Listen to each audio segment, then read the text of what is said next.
Hey, what's up, guys? This is Coach Tex Rimbert, DFW Penguin Basketball, Penguinhoops.com.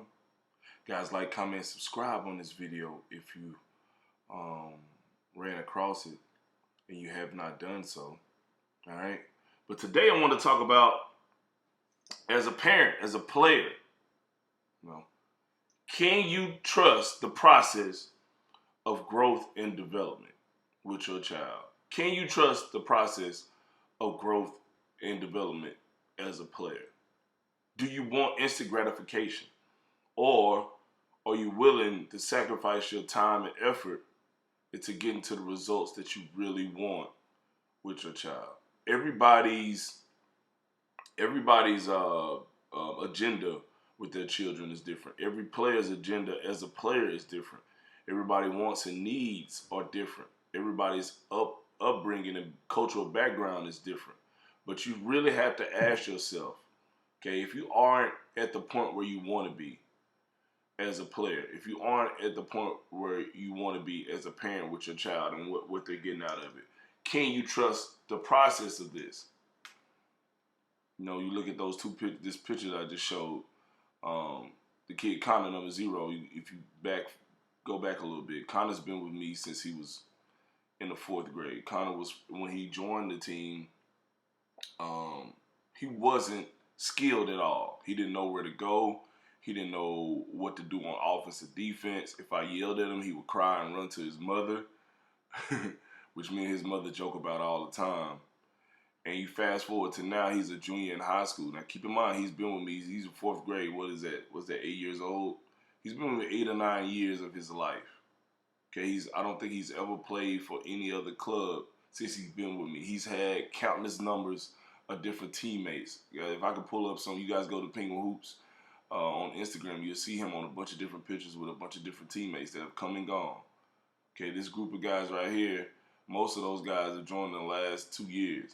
And he's been with me since the 4th grade. And the big difference is his folks and his parents trusted me with his growth and development from day one. They saw what I was trying to do, and they saw the difference between other coaches that he's had in the past than with me. And at this point, you know, as a sophomore, which I'm pretty sure his parents didn't believe me when I told him when he was younger, like, hey, Connor's going to make varsity by the time he's a sophomore and play.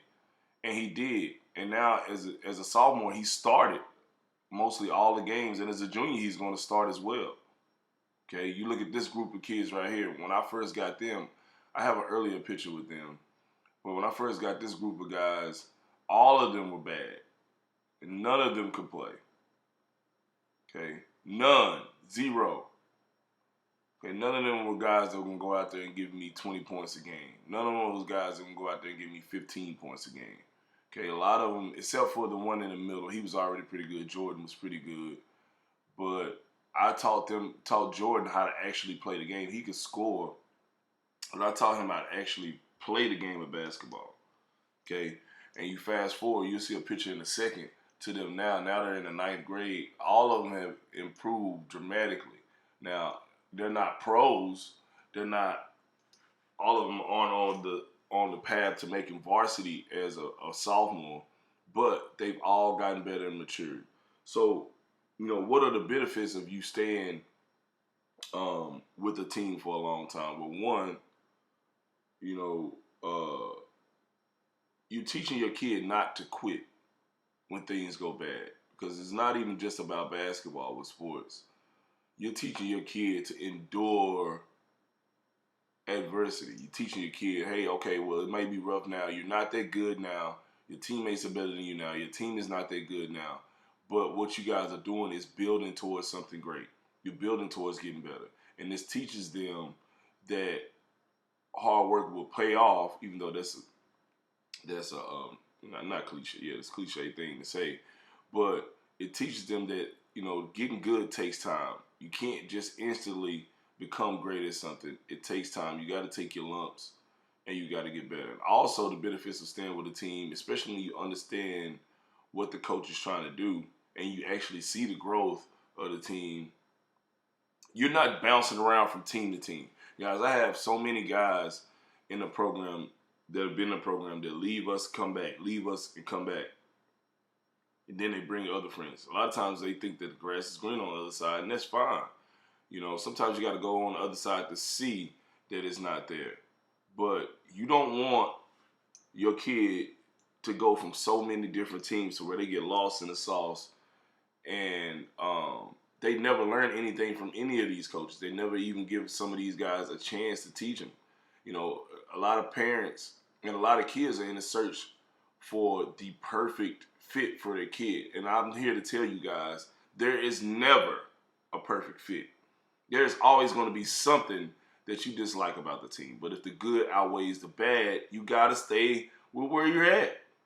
You know, even if your kid plays all the minutes on the team may not win the championship. Or they might not be good. You know how many pro athletes have never been on a really good team their whole life? A lot. Okay? You know, I was fortunate enough to play on a couple of really good teams in high school and junior college. But, I mean, other than that, I haven't played on any really, really good teams where we were always talking about winning championships and things of that nature. You know, you got to endure the process of it. And it teaches your kid not to quit. Okay? What can quitting result in? Okay? When you quit, when things get hard, and you allow your kid to quit and not endure anything tough, it's gonna be rough for them when they get older. Like I said, me being a coach and stuff, and me being tough on these guys is not just for no reason. I'm teaching these guys to handle things and handle someone getting on them. Because what are they gonna do when they get a boss? They go to college, they get their dream job, and things don't go right. They don't automatically become the VP or president of it. And they got to work their way to the top, right? Now, some parents in the program have more resources than others, but I'm talking about this for the normal kid that plays right now, or the normal kid in America. Like, everybody's not going to just have life handed to them. And even then, you still gonna have to deal with certain situations. So by you letting them quit every time something doesn't go their way, or they don't start on the team, or they're not playing a certain position that they're playing, or the team is losing to his group of friends from another school, you know, and then now you want to go join that group of kids on that other team from their school, or they play football and all the kids from the football team are on the baseball team, but you know that the baseball team that you currently been on is great for your son. Instead of joining the pack of other people, teaching them how to go down their own path as well. You know, you look at this group of kids right here. I think this is about 16 kids. Of that 16, 8 of them are still currently with me. Okay, this is during the time, you look at this picture, this is during the time when the first season, this is probably like after they played each other in the game. This is probably like the 4th game of the season. And they were still figuring it out.